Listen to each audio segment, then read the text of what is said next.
Bum, bum, bum, the Theatre Mum. Bum. Hello everyone, welcome back to The Theatre Mum, the podcast that shines a light on all the creative jobs you can do in this industry that aren't being in the West End or in Hollywood films and on Broadway, alas. It's been a hot minute, sorry everyone. I've got no life right now, so... summer jobs, isn't it? We've got a bit of a first today, everyone. I'm actually interviewing someone I've never met before. Dun dun dun. I received a lovely message a few weeks ago through our Instagram page, and now I'm in Wales. So, how the tides have turned. Now, this creative is a serious advocate for creative work of all kinds, championing new and emerging creatives in theatre and entertainment across the world, a professional wordsmith, top-notch interviewer, and now interviewee. It's Reese Payne. Thank you for having me. That's very nice. No, thank you. How are you? I'm alright, yeah, living the dream, enjoying summer, enjoying the weather. It's really nice. And it's very nice, isn't it? You might be in a drought right now, but you know. Can't have the hose pipe on, but... but it's fine. I've actually got some warm-up questions. They're just this or that, unrelated to anything questions. Okay, cats or dogs? Dogs, yeah, definitely dogs. Definitely dogs. An unlimited supply of books or an unlimited supply of movies? Oh, I think I would go movies. Yeah, movies. Yeah. I think so, yeah. Tea or coffee? Oh, shocking. I don't drink either. I know, I'm more of a, more hot chocolates than either, but... Same. If I had to pick, if you were like, that's the only things you could, that's the only thing you could drink, I think I would go coffee. I'd stomach a coffee. Yes, but I don't drink either day to day. Fantastic. Teleportation or invisibility? Wow. That's the both. Teleportation or invisibility. I think I would go teleportation. Yeah, I think. Well, you'd get up to Edinburgh in no well, that's time, what I was just going to say. Transport would be a dream. Yeah. Teleportation. Excellent. Cowboy or ninja? Nice. I think cowboy. Yeah, I think I like the look of a cowboy more than the look of a ninja. So if I had to become one, I think I'd prefer to dress as a cowboy than a ninja. Fantastic. If you had to fight one, though. Yeah, no, I think I'd fight a cowboy. Yeah. But isn't that the whole thing? Don't cowboys fight each other? Yeah, that's true. So I think, yeah. It's only right. It's only right. Time travel to the past or to the future? These are really profound. I'm getting stumped by the warm-up questions. I know, I'm really reaching deep into your soul here. I think I would go future. Mm-hmm. I think if you went back in time... what's that movie where they go back in... Well, most movies, actually. They go back in time, change one small thing. Is it Back to the Future? Yeah, that or like Hot Tub Time Machine or those sorts of movies. Yes. That would cause more chaos. Whereas if you go to the future, you can kind of more naturally change the present. Yes. Yeah, I think...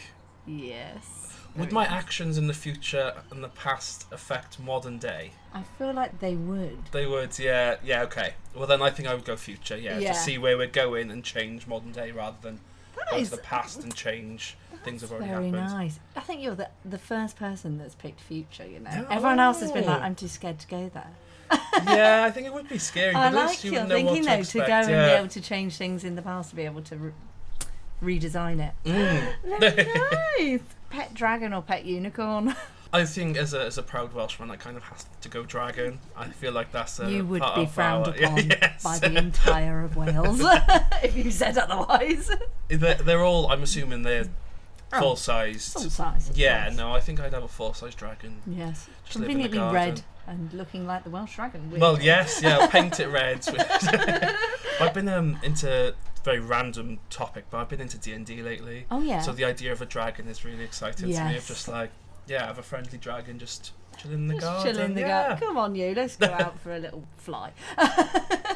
Narnia or Neverland? Neverland. Yeah, I think Neverland would be much. Because I don't think I've read the books when I was very little. But there's a lot of chaos that goes on. There is a lot of chaos in Narnia. And Neverland, I feel like it's childlike fun, and I think I'd really enjoy that more than the wars. As one would. As I like to think most people would, yeah. Yes.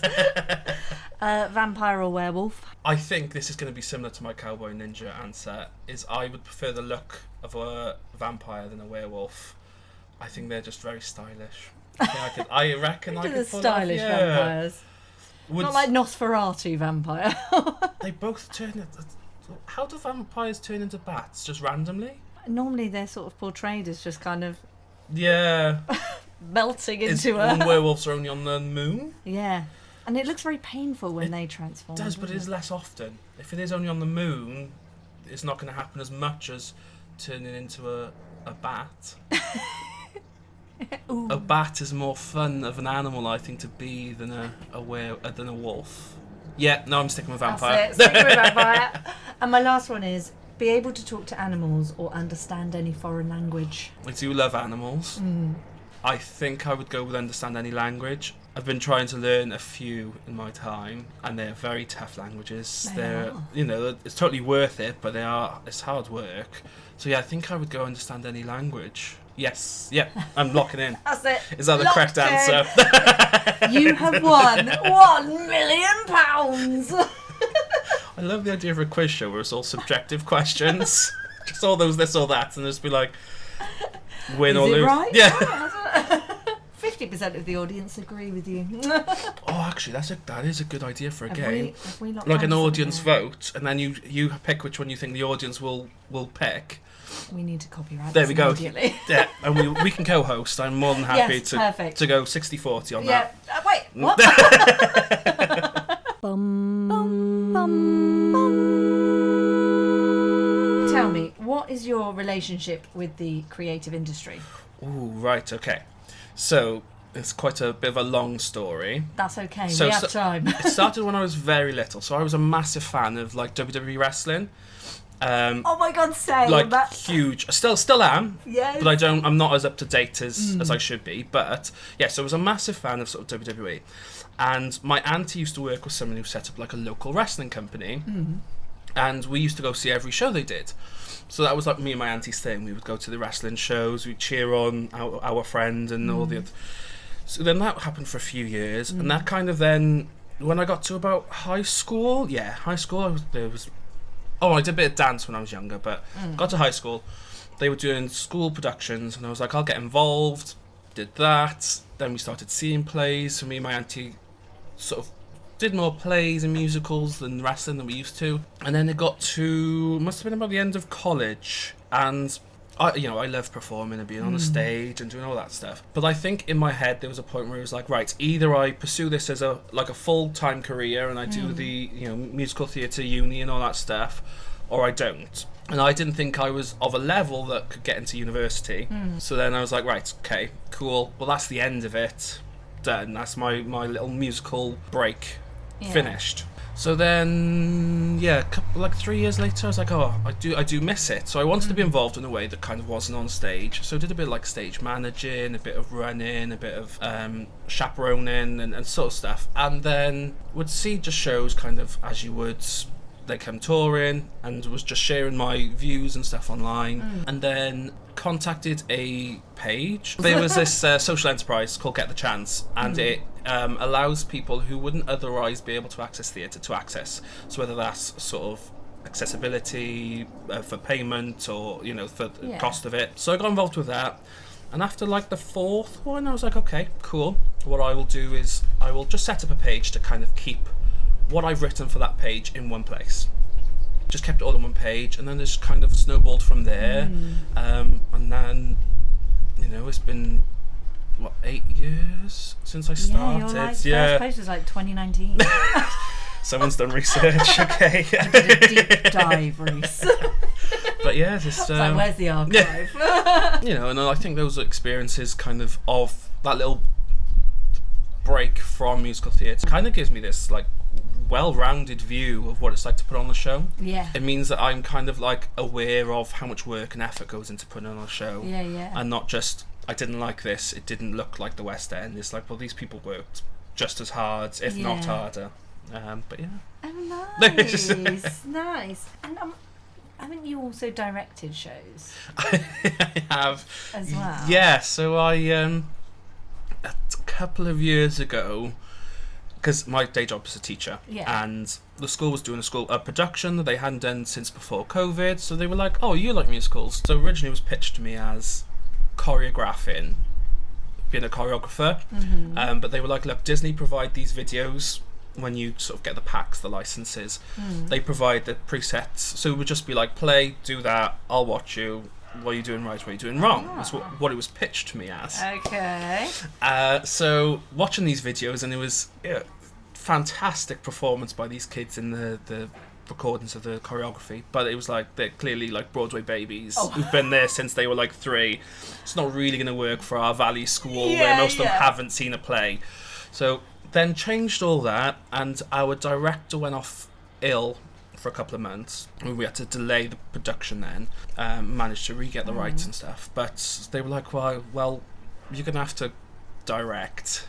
Okay, I was like, okay, fine. So I think that was just before the summer break, so it would have been like June time. They told me that they wanted me to, they asked, and then I was like, right, okay, over summer I'm gonna look at every scene, what I want, who I need, what's gonna happen, what skills do I, like, what tools do I have to sort of pull out, bubble machines and stuff like that. But yeah, spent the summer planning it, and then we did it then in the Christmas, which was, even though we'd had so long, it was still like 3 months to put on the show. It was crazy.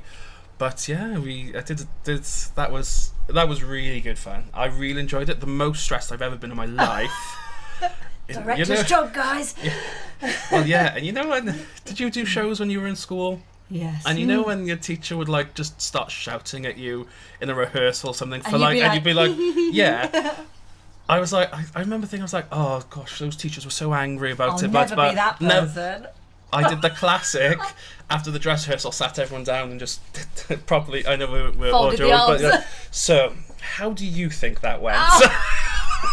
And I was like, oh no, I've become my music teacher. No. Now I understand. But it was the most stressed I've ever been in my life, but it was fantastic. Really, really enjoyed it. And like, I would do it again, fingers crossed. But yeah, it was... Did you have enough help from other people along that? Yeah, so we had the music teacher did the singing and helped with sort of set construction.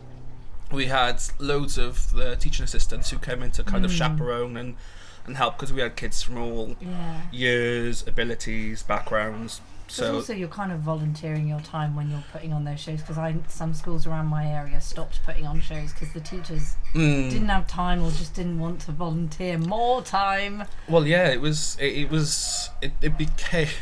became my life. Especially, I would say like the month before the show. That was like all I was doing on top of teaching, and obviously all my lessons were planned, prepared, and all the marking was kept up to date. But that was on my life. I'd wake up and I'd be like, right, what's this? What are we doing? How's this going to work? And we had loads of staff turn up to the show, run raffles, run stalls and stuff. It was fantastic. And if you do approach people with frazzled hair, help me, I need you to help me do this, they do feel sorry for you. Yeah, really good hint is to sit in the staff room looking really dishevelled, because everyone will just walk in and go, "Are you alright?" Well, I really need help with it. Oh. You started reviewing creative work in like 2019. Yes, right? yeah. What kind of gave you the idea to start doing that? Oh, okay. So I kind of had... I loved theatre for ages, and it can be really expensive, you know. When I was a student at the time, yes. Couldn't afford to. I couldn't afford to go as much as I wanted to. Yeah. I was made aware through one of my other jobs about this sort of social enterprise to get people into theatre. So I was like, oh, that could be fun, you know, it'd be go see something that's coming in or something that's on tour. And I would just kind of, before getting like fully involved with them, I would just tell people what I thought about a show. They'd go, oh, did you see that? I know, Bodyguard in the Millennium, and I'd just be like, yeah, I enjoyed this was nice, so kind of all verbally. And then I just kind of, once I was given the opportunity to kind of access more, I was like, well, one, it's a way to access the arts that I otherwise wouldn't be able to, and two, it was just kind of, well, if I'm telling people, rather than sitting down with 20 people and telling them to their face, what I thought of the show. Writing it down means that kind of I don't have to have the same conversation that many times. And more people can see it. Well, yes, and it was, and it's, for me, it still is kind of, it is just a place for me sharing my thoughts. I'm not an expert, I'm not, I've got experiences, but I'm not, I don't think I know everything. So it is just me sharing thoughts on shows. And reviews are so subjective, really, aren't they? Well, yeah, and I've talked about this on another podcast, but I don't like the label of critic. I think it's really... It's quite a negative yes, label, totally. isn't it, And there are people who, are far more knowledgeable than me that can critique very constructively with, all their knowledge and experience. That's not me. That's not what I'm much more of sort of shining a light on what's going on. If there's something I don't like, I might not like it, but you might love it. Yeah. And the work that goes in, especially into community theatres, we talked about, like school productions and stuff, is in its own right intense, if not more than West End, because you're not dealing with these people who are trained actors. You're dealing with kids, or you're dealing with people who have Joe the plumber. day-to-day lives and stuff. If not, that's harder, I think, to prepare. So it's not going, I don't like this show, don't go see it. It's, for me, it's more, if you like this sort of thing, there's been, I've seen a range of sort of quality of shows, but if you like, I don't know, if you're in for a sing-song and a little, a laugh and a joke, well, this is the show for you, or this is the event for you. If you want true crime, then this is what you'd like, rather than going, this is bad, this is not good. Yes. It's more, let's direct you towards something you might enjoy. Yeah. That's kind of how I think of it in my brain. That's quite a nice way, though, of reviewing, I think. More constructive rather than tearing people to shreds. Yeah, and obviously kind of the representation in media of reviewers is they are harsh and horrible people. And you should be scared of them when they come in. Yeah, and they'll sit in with their hats and the notepads. Do you know what? I've been doing it for 8 years. I've never actually seen a reviewer with a notepad. Every time I'm like, I want... no. But yeah, I've never actually seen someone with a notepad, but they seem to be these sort of really negative to tear down a show, and I don't like that. Many people I know don't like that either. So it's much more sort of celebrating theatre and all the and sort if you're one of the creatives in that show as well, if someone's ripping it apart, it's and you might be Train Spotting at the moment. Yes. The reviews have been so mean. And I'm sure it's not for everyone, but I know other people that have gone and they've loved it. Yeah, but I also think even if you're not, if someone tears down, I don't know, a costume element in a show, the cast are going to feel that negativity as well, and it's not their choice. Okay, it might not be, in this hypothetical situation, it might not be the best costume, but then the person wearing it's going to feel bad. The people who are around them are going to feel bad, and it's not their decision. Yeah. So it's kind of like, you're tearing everyone down by, making a comment on X, Y, or Z. Yeah. And it's like, well, they've worked hard, let's celebrate those sort of people. Especially, with the arts, and especially after COVID when it was all shut down and there was no money. It was just an opportunity to go, right, there is stuff going on, let's sort of check it out, let's have a look. If you like this, you'll enjoy this type of show production. Yes, because you reviewed quite a few online ones, didn't you? Yeah, so that's kind of where I started gaining sort of traction. Yeah. I'm not saying I'm super, successful or famous or whatever, but during lockdown, I started reviewing just like musical recordings, like on Spotify or Apple Music or whatever, of new musicals that people were making, because that was kind of one of the few ways that sort of theatre could stay alive, because you could record in separate locations. And so I was just kind of going through, I'm pretty sure it was like the not the ads they give you, but the suggested playlists of just like new musicals, and I'd just go through those and go, right, or if I'd see something on social media, I'd check them out. But then just writing about those, and kind of went from there. And then towards the end, it was like those like online shows or Zoom productions, or seen a few murder mysteries online which were brilliant. But like then went into that, and then obviously when everything opened back up, it was like, right, okay, well, I've kind of set myself up now, so I can start seeing in-person productions and shows, and travel all around the UK. It's National Reviewer. But it's funny that the introduction was so lovely that you gave me. So thank you so much for that. I love a humble brag. And my humble brags are oftentimes not true. So I sort of. So I've got this thing this kind of long speech that all my friends and people I know make fun of, right? Here we go. So, 3-time BAFTA award winner, TV personality, international reviewer, music video star, Brighton Pride featured artist, Queen of the Palace winner, supporting act, professional DJ, and soon to be model.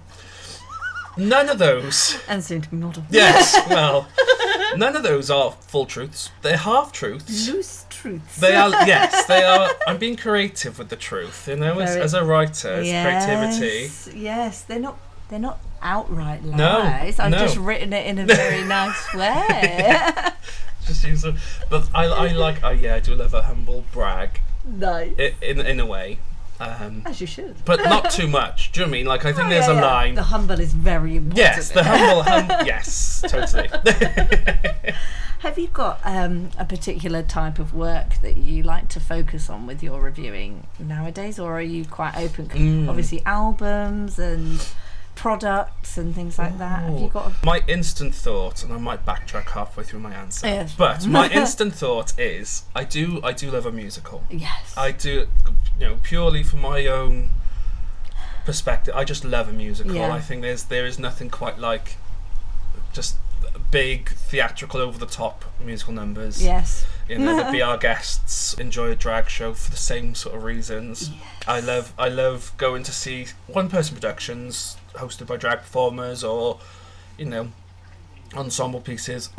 Again, as I said, the same reasons of I love the wonderfully over-the-top, larger-than-life theatricness. Yes. Those are my instant thoughts, but I do appreciate sort of all the sort of wonderful things I've been able to do and all the opportunities that have come across. I do find music reviews the hardest when they're not musicals, as in like an album or. But I still go for it. Why do you find them hardest? I think for me, it's like with an album. Lots of times, not all the time. The music, each song is separate, and they tell their own story. There's not a big overarching sort of. This is how they all connect. As I said, some people do that, but they sort of sound separate. And with a musical, I can go, right, so this song is representing this part of the character's journey. Yeah. Whereas in an album, lots of albums, you're not seeing a character, you're seeing the band play. And, the song itself might have, a storyline or meaning or some kind. But you are seeing the band play. I find it hard not to write so much about each individual song that it is 12 pages long. Because each individual song is its own thing that could stand alone or could be its own release. Whereas I think musicals are all tied together, so you can go, right, this, and this are related to this part of the character's journey or this part of their life. I find it harder, but I do love a challenge. So I'm more than happy to do more music reviews in the future. But I do find them the most difficult. Do you think your writing style has changed since you started? Yes. So in a weird sort of way, I didn't think of myself as a writer for ages. My undergraduate degree is in English, and I have loads of friends who've done creative writing, and I wouldn't call myself a creative writer or doing creative writing. So then when the review started, it was me just kind of listing my thoughts, sort of rambly. I try and make some sort of cohesion. But it was kind of like, I like this, and also I like this, blah, blah, blah. So the first show that I was invited to review was The Bodyguard with Alexander Burke. It was a fantastic show, lovely. yes. And writing it, I just kind of was writing what I thought and blah, blah, blah. But loads of my family members messaged me being like, did you actually write that? And I was like, yes. So you think you did? Well, that's... I mean, this was a few years ago. Yeah, I was just like... But they were like, we didn't know you could write. And then part of me was like, thanks, I think there's a Oh, compliment right. in there somewhere. Yeah. But then also I was like, but that's my degree. Yeah. My degree is writing. It's in English, so. Yeah, but I think it was because I kind of, here we go deep, I thought I had something to prove. Because it was my first review of like, I've got to show whoever's reading this that I can do it. Like it's... Yeah. So I was using lots of fancy words and went into detail about, the story arcs and so that was the first one, and then the ones after, I kind of went, all right, cool, I've done it. Now I can relax and kind of write more naturally. Yeah. Skipping forward to kind of today, I think my writing style is fairly relaxed in the sense that I feel like it is me kind of chatting with the reader. Talking directly to them of like what was good, what we enjoyed, what we didn't, putting those sort of fourth wall break jokes and stuff in there. I think it's just nice. Many people might do, but I don't want to read an essay on a show. I want to see what was good. What was your real opinion? And what was it about? What happened? Yeah. Was it worth the money? Who was the standouts? So that is kind of, I think, where I'm more lean in my writing now of like, we're having a chat and I'm telling you what was nice, what was good, what was bad, and sort of suggesting, if you like that sort of stuff, go see the show yourself. Going back to your like sat with your 20 friends telling them what you thought, really. Yeah, yes, totally. And I think it's obviously word of mouth is so important, especially for theatre. Yeah, especially with new stuff. God. Oh, totally. And it's not really word of mouth, especially for new theatre. It's like any sort of thing you could go, even if it's a 3-word tweet. Do we call them that anymore? Because it's not Twitter anymore. Even if it's a post of 3 words of like, gosh, now I've said 3 words, I have to think of something to say in 3 words. Really enjoyed it. Yeah, it was great. Even if it's that, and tagging the show you've seen, I think is so necessary and important and so sort of helpful. Yeah. And validating for those creatives totally. as well. It's like, someone didn't think it was awful. Yes, Great. well, yeah, and I think for me, another controversial hot take. I think everyone should be a reviewer. I think everyone's got an opinion. Well, yeah, Christ. If you all have, I think everyone should share their opinions of a show. Now, obviously, there's some sort of caveats of we need to be constructive, we need to be we don't critical. No, but I think everyone should share and everyone should write and everyone should tell the world what they think of a show, because that's only going to benefit the show itself. It's only going to help. Now, we might, like, us two might have a difference of opinion on a show. Someone might agree with my opinion more or might value my opinion more, but you still have your opinion, so there might be someone else who would value yours more. Yeah. So if we were to all share what we think every time we see a show, I think that it's the greatest way to support a show and a production or an event. But also, those discussions then are where we can kind of find that middle ground of like, you might say that you didn't like something in the show, I might say that was my favourite part, and then we can talk about why it was my favourite part or why it wasn't your favourite part, and in that could be another nugget of, if you like this, come see this. If you like a big theatrical musical number and that's why I love this part of the show, then that would be the reason to go. Whereas if you don't, I'm making a lot of these are all hypothetical, but if you don't like big musical numbers and prefer sort of the drama and intense gripping action, that might be why you didn't enjoy a certain part of the show. And if there's someone out there that thinks the same as you, then there's another show that they would like. So I think we should all do it, and yes, it would kind of put me out of a job of such and put loads of people out of, not put them out, but would make it a lot harder to kind of make it properly. But I think, why not? And also I think like everyone can have an opinion, and look, we don't have to have a massive argument about it. Yes, and I think like lots of people love Moulin Rouge. I'm not a massive fan. I can appreciate some of the numbers, but why are you singing Chandelier? Sorry, I don't understand. Exactly. I don't understand either. But like the theatre itself, looks incredible inside. It was exactly what I wanted. But also, it's Moulin Rouge. You could put it in a smaller theatre and I think it would have a better effect, because those cabaret tables down the front look incredible. And I think in a smaller theatre it would be... Yeah. It would have just as good an impact like cabaret does. Yes, yeah, totally, yeah. And I, it gets a little bit of a segue there. I totally agree with what you're saying about the music of the Moulin Rouge. I love the movie. There's a funny story about that movie. Oh God. No, it's me and my auntie, the one that we used to go wrestling. We're like, right, let's have a French night. Let's have and watch Les Mis. We were like, cool. Well, okay. The things we do in our spare time, But we were like, okay, we'll get baguettes, we'll get food. We all wore berets, right? Yeah, excellent. And then we sat down and we were like, we can't actually find Les Mis, the DVD.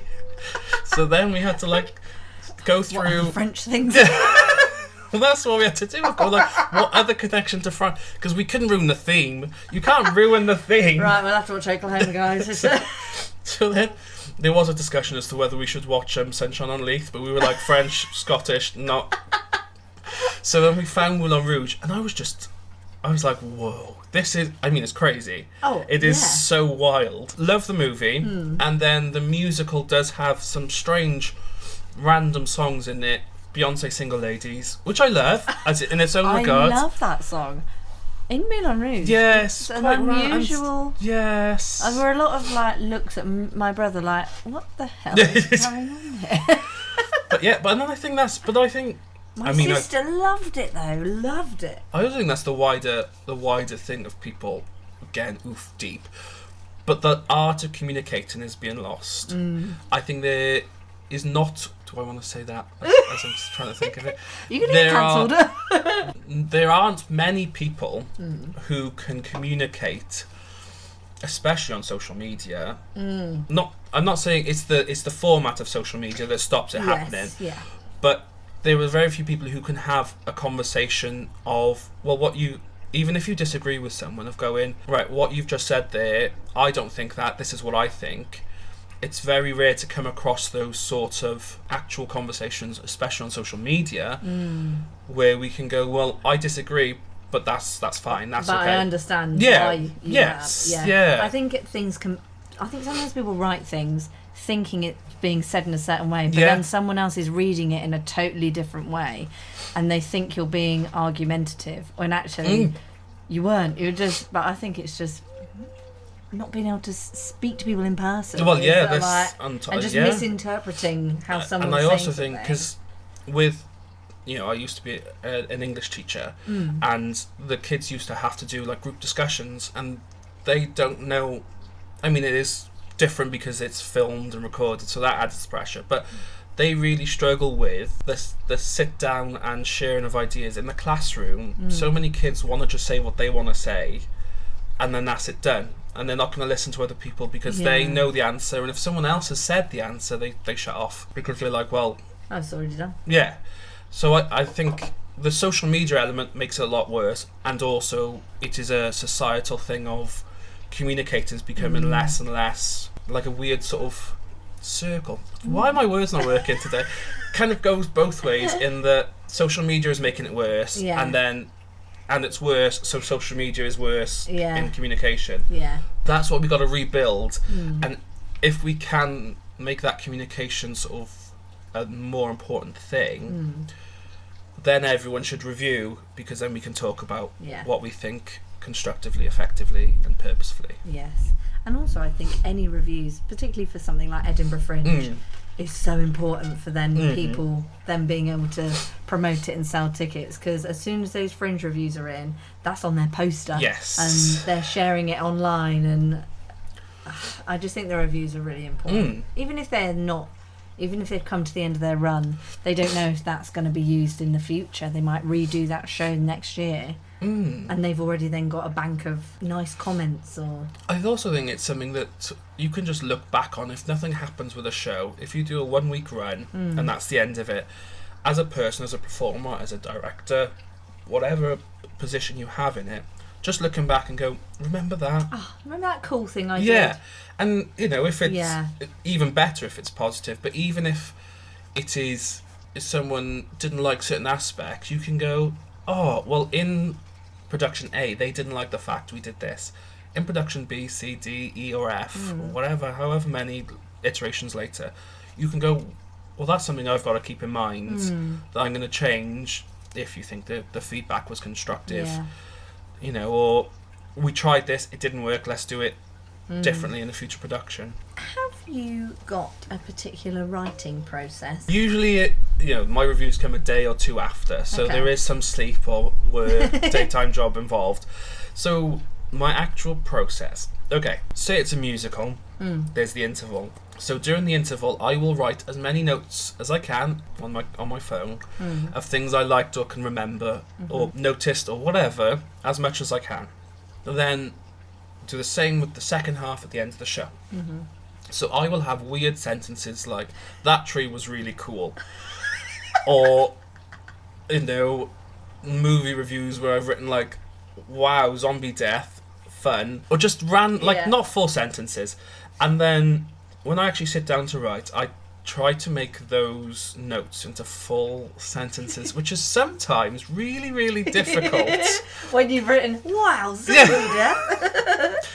Yeah, I try and make those into full sentences and make them make sense, or if my note doesn't make sense, then I need a sentence before it, after it, whatever, to make it all kind of logical, because I'm reading something, the audience are reading something that they may have no idea of, so I need to be as clear as I can, because they won't know who I am or the source material, so it needs to be very clear. So making into sentences. I like the classic food blogger, have a story at the beginning, main points. Yeah, And conclusion. Conclusion. And You're such an English student. to be fair, from the very beginning, I think I've ended. Now someone's going to correct me if they're an avid fan.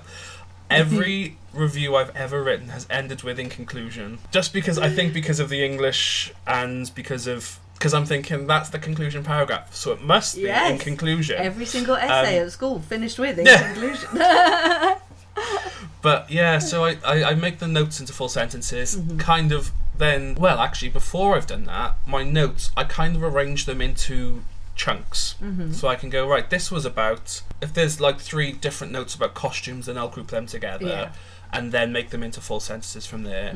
And I don't have a desk, so I am an in-bed typer.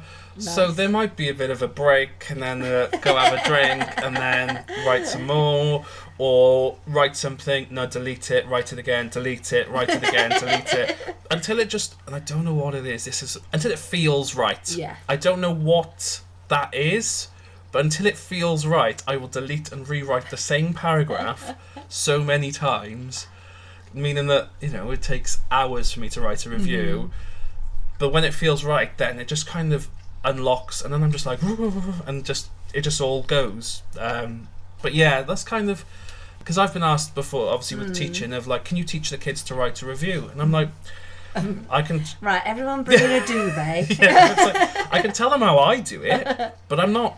Everyone's different. Yeah, and also I don't have like a thing. It's not a little tip or a hint. It's like I just write. But yeah, no, that's kind of the rough outline of my writing process, I suppose, is kind of notes, group them together, longer sentences, and then have a look at paragraphs. Yeah. If I rearrange them, maybe, and then if I do, I'll have to put a sentence in to connect it. But yeah, there isn't a strict writing process as such. I know some people like to do I'll have a first draft and then I'll have a second draft. I'm very much I'll just write over whatever. There is no draft. I've written over the draft. Yes. And I feel like if I did that, I feel like I'd be stuck in a never-ending cycle of I want to change this, I want to do that better. This part would be better, and I just think it'd be a loop. Yeah. Because writing is never perfect. Yeah. Again, English teacher, it's never perfect. Yes. So I just think I'd be stuck in a cycle. So I am a draft, read over it.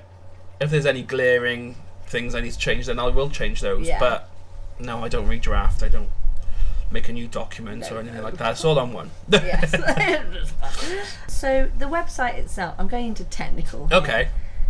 How did you set up your website itself? This is thinking if someone was listening and going, do you know what? I reckon I could write some reviews, you know. Okay. What do you use? Do you What use do I WordPress? use? Yes, so I use WordPress, Okay. and it's relatively easy to use. It's a preset, and I've just changed some colours. Lovely. Easy. Easy. It was really the actual setup of it was fine. Going on to if people want to do it themselves, I would say the first sort of step is just post even a short, 300 words, 200 words, 5 words as we said, just post it on your own social media. Once it starts gaining traction, you'll want to make your own page or whatever, but just write them as pictures using Canva, my favourite thing. Oh, I love Canva. I love a Canva, and the teachers get Canva Pro for free, so it's a dream. Yes, so it's a dream. You lucky backgrounds. Yeah. But even if it's a little graphic of like the show picture and then just a little box where you write your thought, with a quote. Yeah, or like you can start from there. That's an easy way, which is something that I need to start doing more. Is actually doing like little post-its. You But could anyway, do a little quote from your review. well, and that's link to it. that's That's the dream. Yes, that's the dream. Is to write less. No, but even just something as small as that, the show's going to want to repost it or share it. So starting that small, you can get loads of sort of there's loads of blogging sites. Yeah. And just setting it up from there. Kind of even I think some of them are free. Yeah. So just doing that, and then when you want to start investing more, then absolutely. But you could start as small as just a Facebook post on your own page, going up to the website. But yeah, WordPress is what I used, and it was quite simple actually. Yeah, I've used WordPress quite a few times, and it's very easy. Yes. So my husband uses Wix as well, which Yeah. I don't mind, but I prefer WordPress. Yes, I find Wix quite complicated. Yeah, me too.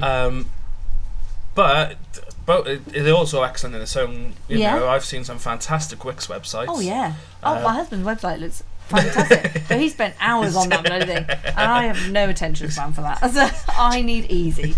Just click a template, change colours, Yeah, we're done. that looks exactly how I want it to look. So how did you then start getting your name out there? Was it just...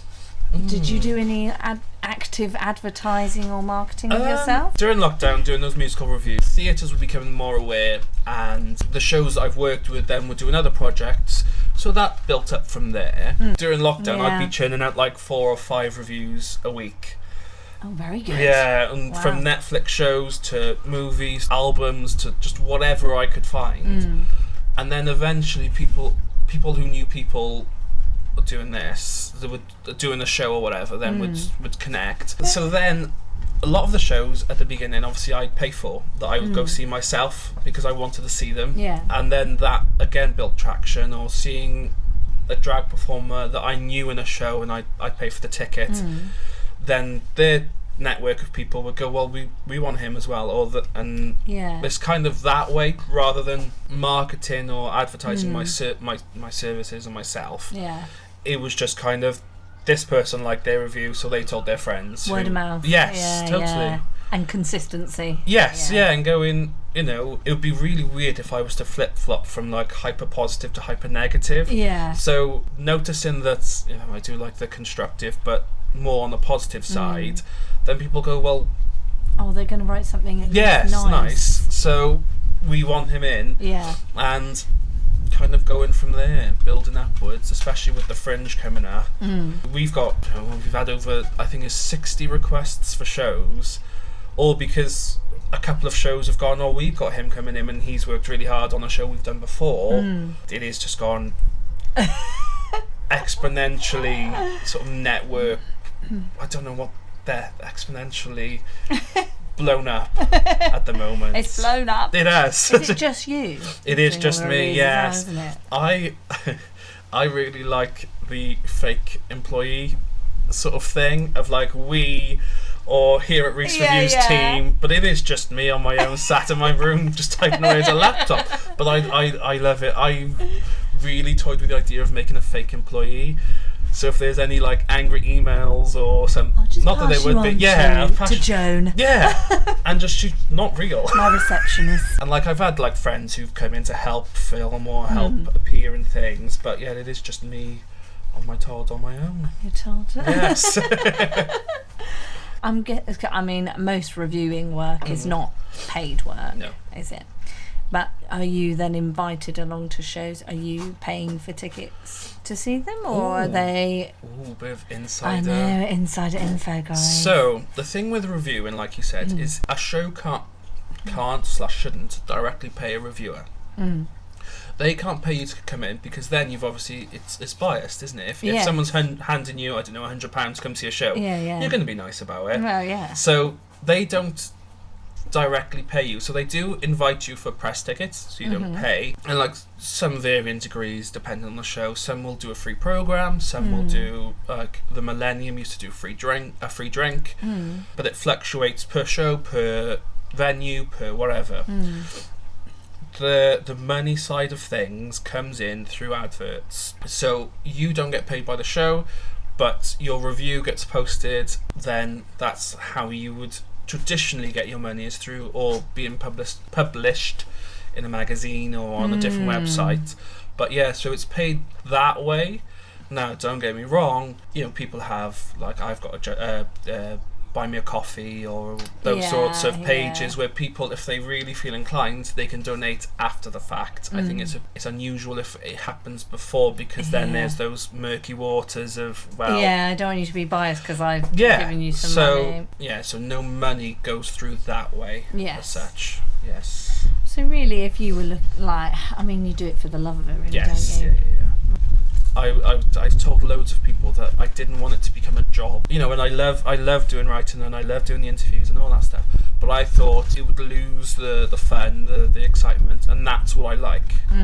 Obviously now that I'm older and more mature, skip 3 weeks ago, that's when I had that conversation, but you can still have the fun, enjoy doing it as a job, and that would be fantastic, but it's the theatre that and sort of celebrating what's going on locally and around everywhere that I love. It's the shouting out people. So I will continue doing this whether I'm making loads of money or continue. No. Yeah. So yeah. Yes. Nice. You also used to be associated with BAFTA, didn't you? Yes, I did. Who would also invite you along to things. Yes. You lucky devil. How on earth did that come about? So, actually, funnily enough, the BAFTA Connections, it is a membership. So they offer it to, I say offer it, you've got to pay, but it is available to people of all walks of life. You pay for a membership. You have to be in some sort of connected field. Okay. I did that during, I want to say university and college. I'd signed up because they do a student discount, and it was, I'm not sure if they still do it, but it used to be free cinema on a Wednesday, Thursday and Friday. Oh. Preview events, like, you know, and screenings. And they had like networking opportunities. So I was like, right, cool. That's a way into the theatre that I can kind of keep without being on the stage and going. So I was like, cool, well, I'll stay in those. Now, obviously I gave you my spiel of my introduction, the 3-time BAFTAs. So that has been sort of a long-running joke in my life. When I was 11, I appeared on Lorraine, the TV show. Oh! Yes. Oh my God. Yes. Interviewed by Lorraine Kelly herself. I was the sort of the face of Slimming World for young people. So the whole episode was like, should kids be in weight watching groups? Is it good for health? Is it, you know, does that outweigh the idea that making them self-conscious? And there was that sort of debate. So yeah, the season I was on had won a BAFTA. I did not directly win a BAFTA, but when I tell everyone, I won it by osmosis. So there was that. I have appeared in the jury of Judge Rinder. That season won a BAFTA. And Sex Education season 2, that season won a BAFTA. So by proxy. Yeah, well, that's what I mean. By winner. osmosis, they have a BAFTA and I have a low concentration of BAFTAs. Yes. So that's how that works. But that was all kind of, no, the Sex Education was after the BAFTA association, but The rest was kind of before. And then I was lucky enough to be able to attend the BAFTA Awards, which I loved because then I could pretend that I actually had a BAFTA because I was going to the awards. So that was, again, I mean, you got to pay for a ticket, but there's only so many, and crazy story. I actually sat next to the guy who makes the awards. Oh, the actual trophies. Yes, the ones. I don't know if he just does it for the BAFTA Cymru Awards, but he gave me a business card, and I was like, oh, I want my own BAFTA. I've already got 3.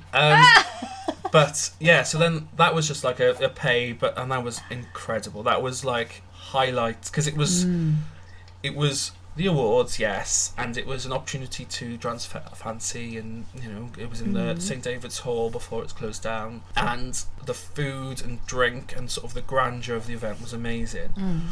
But the reason kind of I'm not connected anymore is because I didn't pay my membership.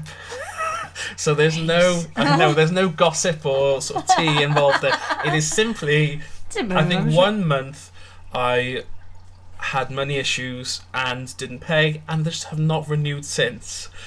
And because we chatted on Instagram and you mentioned it, and I was like, oh, I need it back. And it was just one of those light bulb moments. Yeah, oh no. But it'd be really embarrassing if I had done it in between the conversation. If I had rebooked and you go, you're not associated with the menu. I'm like, yes, I am. As of yesterday, I am. Yes, I am.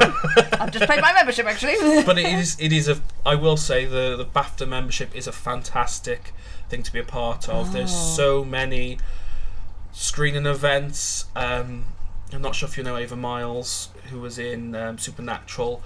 And Welsh, yes. So she had done a movie, and I'd met her through an event that BAFTA just invited us to. That's really cool. In a weird sort of coincidence, the screening of Sex Education season 2 that I was on was BAFTA had invited all their members, so I saw that, and there was oftentimes free drinks or free food, and the awards was just otherworldly. The highlight. That was definitely a highlight for me. But really I would and students get it cheaper. So if you're a student thinking that you want to be involved in some way, shape or form with the arts in general, or just want to be surrounded by sort of like-minded creative people, it is a fantastic, and I believe it probably has gone up. When I was in, so it was 10 years ago ish, it was only about 35 quid for a year. So it was like, yeah, cool. If you see 4 cinema trips, it's roughly the money, probably maybe a little bit more. And I mean, think what you're paying for like Spotlight. Yeah, that's totally. And you are getting stupid money. Direct, if you're brave enough, you're getting direct contact with the people who've created or are in. What a good little tidbit of advice. I'm gonna go look at that when I get home. We can go together. Great. It's a bit of a trek, but we could go together. We'll go to the BAFTA Awards. Have you always enjoyed the writing side? Because you also interview yourself, and you've also had a podcast called A Bit of R&R. It is a bit of R&R, yes. I like that name, though. It was Reese and Ruby, and then we were like, oh, that works really, that's really a well. Good name. Yeah, I thought that was a good name. Yeah, do you like sort of the interviewing side, or prefer the writing side, bit of both? I do like both. I do love both. I think the interviewing is where I feel more comfortable, because in case it wasn't clear, I love the sound of my own voice. What? I love chatting with new people. I love learning about new things. I love because obviously I do video as well, so the getting to see people face to face. I enjoy both, but that's where I feel like I'm like, right, okay, cool. This is the easier part for me. Is the chatting and asking about what you're doing, because people want to talk about themselves. That's the thing they know most about, and the show they're doing. And if I'm chatting to a director or a creator of a show, they know that show inside out. So that's going to be something that they can easily chat about. I like, obviously, the writing itself I find harder. But I do love both sides of that, and I think I will always be both. I think they'll always need to both exist. I don't think I could do one without the other. How is it being on the other side of the interview? Does it happen very often? It doesn't. It's I have, before like Reese Reviews like kind of became a thing, I appeared on a friend's podcast talking about body image, male body image things. And then, as I mentioned, the World Gone Good podcast, and there was one that I recorded that never sort of made the light of day. Yeah, never made it to air. But those were the only times that I've been interviewed as such. But obviously, every time I invite a guest onto sort of my interviews, they always go, "I'm really nervous," and I'm like, "Oh, don't feel nervous. It's fine. It's just a chat." And obviously, you've been really lovely, and the questions have been great. You got to say that. But even then, I'm like, what's going to happen next? And now I feel the nerves that I've kind of not dismissed, but I've been like, no, it's just fine. It's just an informal chat, and they've been like, really nervous about it, and I've been like, no, just kind of. Loads of people I've interviewed have said that. Yeah. Before we've started, and I'm because I'm not on the other side. I'm like, why? We're just having a chat. But I think it's that. Yeah, I don't know what is the anxiousness about it, because you know, so you're talking about things that you're really good at and you're passionate about, so I find it's about me, my favourite topic. I know. Of course it's going to be like, I find it interesting to listen to people talk about things they're passionate about, even if I've got no clue what they're doing. They could be talking about, I don't know, lorries. I wouldn't have a clue, but if they really like them, they can make it sound interesting. Totally. And I think it's what we said earlier, is everyone has an opinion, everyone has something they love. So even talking to, you could walk outside, grab something from the street and go, right, let's talk about something you love. Again, another great idea for a show. We should just start a network. But just go and talk about something you love. It can be whatever. That's actually, there's a lady on Instagram who started a few months ago called, I think her name's Harriet Fisher. I don't know if you've seen any of her videos. She literally just stops people on the street and just starts chatting to them, and I love it. Yeah. And they just chat about nonsense or whatever they're doing. There's a guy who sells fish on the market called, I think he's called Tim, and she goes and sees him on Friday sometimes. She's like, "What have you got in then today?" And it's just so lovely. And I think that would go back to what we were saying about the art of conversing and having a conversation. That would be fantastic. Just go in, right, okay, tell me about something you love, and I'll ask you questions. But yeah, that's what I mean, is that's why people, I think, in my head, when I'm doing an interview, it's like, well, there's something you know a lot about, so you should feel comfortable. But obviously, now that I'm on the other side of the table, I'm like, yes, I do know about myself, but what area are you diving into? What do you want to know about? Yeah. It's funny, because when I'm doing the questions, like half the questions I've asked you have not been on my list, but I'm not controlling, but like I need to have a list of things, just in case, you know. But obviously you asked about the art of doing writing, but I think there's an art to doing an interview.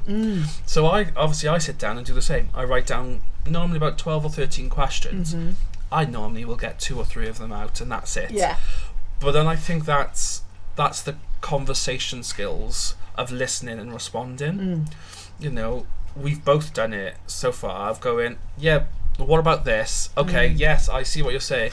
But it's listening and responding, which I think is the skill that lots of the kids are struggling with.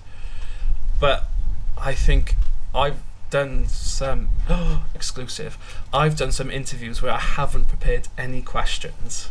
That's so brave of you. I know. Or have messed up times, or have thought I'm chatting to someone, I'm actually chatting to someone else, or something like that's happened. Yeah. And it is purely me listening and then having to go, right, okay, you've just mentioned this. I'm going to ask about that. And they've been some of the most fun. You are going up to the Fringe. I wish I was going to the Fringe, but alas. Yes. I've seen a few interviews you've done with creatives taking pieces up there. Obviously, you're going as a punter. Yes. But you seem to now have been roped into many reviews whilst you're up there. What's your Fringe looking like for you this time? So I'm going up. So I've never been before. I believe we're on 38 shows booked in for those 6 days, which is really, really exciting, and I'm really grateful. But it's a lot. That's a lot in 6 days. Well, yeah, and then, like you mentioned, getting those reviews out as quick as possible. It's like, ooh. But, so that's one of my it's 37 shows of All just sorts. yeah. That's what the Fringe is, just such a wild place for theatre. So important, but so wild of like the range of shows you can see. I'm seeing I'm going to a wine tasting. Oh, There's a magic versus burlesque. There is stand-up. There is puppetry. There is mime. Like, you just literally anything you can think of is improv, which is something that I'm just diving head into at the moment. Of like just any sort of improvisation performance. I'm like, oh, you can sign me up. And the titles, I saw someone doing a video about the crazy titles for Fringe shows. Just wild. But I'm very excited to go up and just experience, it sounds cliche, but experience as much as I can. Yes. And then ride the buzz, and already I'm thinking about next year. We haven't gone yet. But yeah, very, very excited. I've got a friend going up in a show, but they're going for the whole 3 weeks this time. And they're taking their show up called Manifest, which is the boy band. It's a drag boy band musical. Okay.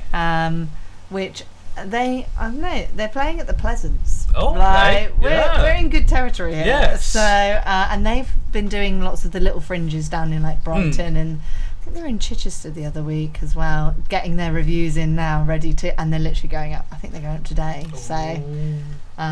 So if you're loitering around the Pleasance and you're like, is that a boy band? I recall something. Actually, there's one called The Importance of Being Earnest, ? Okay. Which I think a friend of mine is also in, but it's not improv. It is the importance of being earnest, but the person playing Ernest doesn't turn up, so they have to get a couple of audience members up to be in the show, which I did watch. It came to Newbury, and it was very funny. Oh, see, I love that. I also love... Get in the front row. Yeah. So you can be picked. Which is a whole nother topic that we'll cover in a second. I'm a big fan of sitting in the front row with a bright coloured shirt, as you can... Yes! For the listeners, I am wearing a shirt with my face on. Yes. But wearing a bright coloured shirt, and then when they go, we need someone involved. Oh, what about you? And I'm like, oh, me? Oh, no. Oh, well, I'm so I guess, shy. yeah. Ooh. I've never done theatre before. I also love and there seems to be a trend happening, the sort of like drunk Shakespeare or drunk theatre or that sort of one person knows the line and the other person doesn't. I have a question for you, actually. I don't know if this is allowed, and I know we were talking about you recording. I have done that in an interview before. They've like, I'd like to ask a question. I've been like, no. I'm not the interviewee here. Obviously, you're talking about your audiobooks, and you obviously recording the voices for those. How do you remember which character has which voice? I don't. No. Just change it every time. Once you've done enough chapters, it just naturally will stay in your head, I find. But sometimes, if they've not turned up for a few chapters, I'll have to go back to my recording and listen to a section and remind myself. But I did see a tip the other day. There's a narrator on TikTok was putting, here are some tips. And they have a separate audio file open, and as soon as they do a new character, they'll copy and paste a little chunk and put it in there, and they'll put them all in as new tracks and then label them as each character name. So they've literally got one audio file that's character voices for each audiobook, so then they can get, when it comes up, they can just go in and mute all the others and go, right, how does Bob sound? Yes, the elderly gentleman, I remember, which actually, God, that's such a handy idea. Which sounds great, because I was just thinking, like, remembering how they sound and then remembering doing the exact voice must be really difficult. But I suppose with that audio file, it's like, okay, that's... Oh, there it is. Yeah. Yes. And you do then have to kind of do it a few times. Yes, How the hell did I do that voice? I do like doing it though, because as a performer, I was just going to say, it's like a one-person show. It's my dream. I get to do all the voices. But also, I suppose it's better. Not better. It's like doing a one-person production, but you're edited, so that's even lovelier. Of like, you can go, oh, I've done this instead of being like, oh, here's 30 people and I've said this character wrong. You can go, well, delete. Yeah. That's yeah. Oh, I'll do that bit again. Yeah. Yeah. Wow. Although the one I've I've got to do at the moment is actually a non-fiction, which Oh. I've never done before. We've digressed. We as have. ever. So if someone wanted to invite you to come and review a show, Okay. how would they do that? Social media is kind of the place. Website, I've got a contact form. Or if you see me on the street and you know I've got the show coming up in 2 weeks. You'll know it's Reese because he'll be wearing a shirt with his own face on. It's supposed to be a shirt that you buy for your significant other to put your. But I just think that's I'm really in love funny with that myself. I have 3 of them. But yeah, contact form on the website or just a message on any sort of socials. Yes. I will get back as soon as I can. What are your social handles and what's your website? Okay, the website is www.reesereviews.com.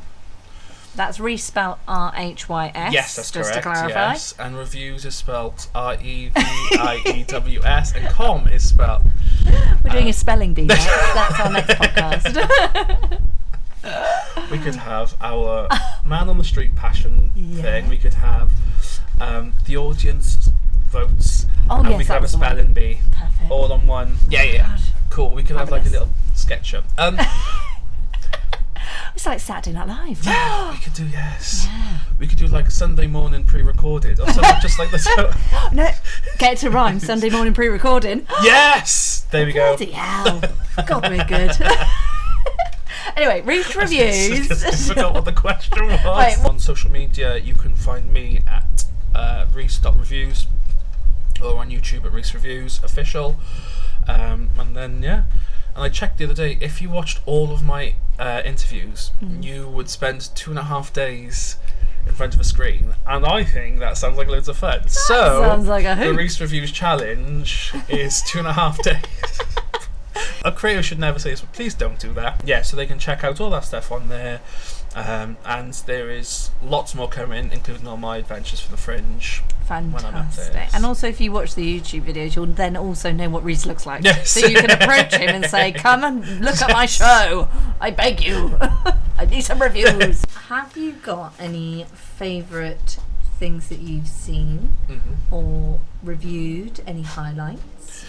Okay, so obviously I think the first show I've ever done, which was The Bodyguard at Yeah. the Millennium Centre, will always be really, really special to me. Yeah. It's the one that kind of started everything off. I've been invited to a premiere of a West End musical called Figaro that I went up to see, Oh. which was amazing. Like, just being like, I'm going to London for press was like... Sorry, I've got to go to London, guys. Just me on the megabus thinking, sunglasses on. No photos, please. But I think it's and like in terms of interviews, like Lorraine Bowen, the Crumble Lady, wonderful, wonderful person that I've been lucky enough to interview twice and help in her Brighton Pride show. So that's a highlight. And I've interviewed an ex-WWE wrestler who used to go by Justin Gabriel but now is PJ Black. So that was fantastic. And there are a couple of things that are not directly reviews or interviews that I've been able to access through what I've done. So I've judged a few competitions, drag competitions or burlesque competitions. And as a part of the latest burlesque competition that I did, I got up and did a performance of burlesque dancing in, I believe it was the semi-finals of the competition. Just as a silly, like... Palette cleanser. Well, yeah, well, they did... So they do battles as part of the competition. One of the judges and the compere would have whatever's left. So after a few weeks, we were looking at ways to spice it up. And I was like, well... I can jump in if Let you me would help like. you. And because people picked teams to represent them, or picked other people on the panel, or you know, and I was like, well, I want to have a go, sort of thing. Yeah. And obviously, for the audio listeners, we talked about my shirt a few times, but I've got 3 of them. So my routine was I had one over the top. And was like, ooh, it's coming off, only to have the same shirt underneath. And then took my trousers off in a burlesque style to have a shirt tied around my waist as if they were a pair of shorts. So that was incredible. Like, considering it's taking clothes off, I didn't realise how hot it got up there. But yeah, so that was kind of something review adjacent. But I think my favourite thing about reviewing and the whole sort of network is just meeting new people. Yeah. Is seeing new performers just as they start and seeing where they grow, seeing new drag performers as their first time putting on heels, and then seeing them have residencies around the UK. Yeah. Seeing a show that's making its premiere and then is heading on tour around the world, or chatting to just creatives who are just... The thing about the creative industry is it can be really isolating, because especially as actors and performers, you're in competition against each other until you're not. The auditions are one of you's going to get it and the others aren't. But the people in the creative industry are so supportive of each other. So I've yet to meet someone who is being selfish or only been looking out for themselves. Everyone just is looking after each other, because we essentially all want the same thing, and we all want to create art, and we want to entertain, and we want to inform or educate or just work together. I think that is what is fantastic, is everyone is just in the world of the creative sector working together, and sort of networking has been my favourite part. I've met some incredible people, many are dear friends now that I wouldn't have met otherwise. Yeah. And I think that's my favourite part of doing all this. What a lovely thing to end on. Bum, bum, bum, bum. Do you listen to other podcasts very much? I listen to a few. I'm a big Gene Diva, which is Jordan North and William Hanson's podcast, where they are like advice people writing, but William Hanson is one of the UK's leading etiquette experts, so he is very prim and proper, whereas Jordan North, the radio host from up north, is very not, and that's the whole joke. I love it. They've been on tour, they've done filmed recordings, they've done filmed performances. It's Oh, well, thank you so much. It's alright, thank you for having me. Oh, thanks for messaging me. It was very, very interesting. Well, thanks everyone, if you're hopefully listening right to the end, because otherwise you'd have missed all of that profound stuff at the end there, so I hope you're still there. And from one creator to another, break a leg, guys. Bye. Bye. Bum, bum, bum, bum.